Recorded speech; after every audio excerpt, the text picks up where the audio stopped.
شفت ايه هما الحاجتين اللي ممكن تعملهم بال50 جنيه ويضروك او ينفعوك؟ ما شفتش؟ طب شوف كده. دي ايه؟ دي 50 جنيه. في اتنين من الناس بيستعملوا ال50 جنيه دي. في واحد بيستعملها بياخد 100%، واحد بيستعملها بياخد 0%.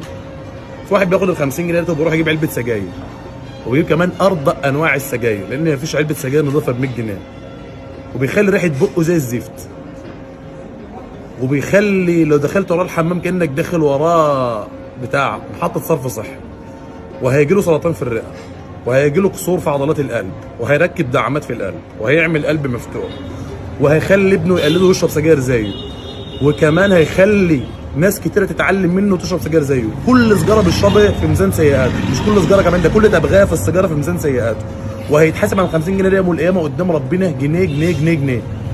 ده واحد بياخد ال 50 جنيه ويروح يجيب بيها علبة سجاير ويحرم كمان بيته من الأكل والشرب.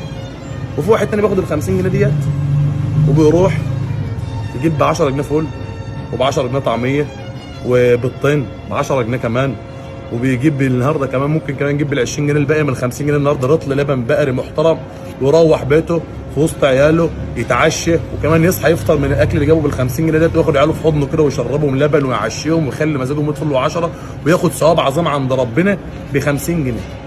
فتخيل انت النهارده بتدخن وتيجي تجمع انت صرفت كام 50 جنيه على السجاير، ولا كام 100 جنيه، ولا كام جنيه على السجاير في مدار السنه دي، تيجي تلاقيك النهارده عامل حصيره طويله عريضه، وانت ممكن بال 50 جنيه النهارده ربنا يفتح لك بقى ابواب الرزق.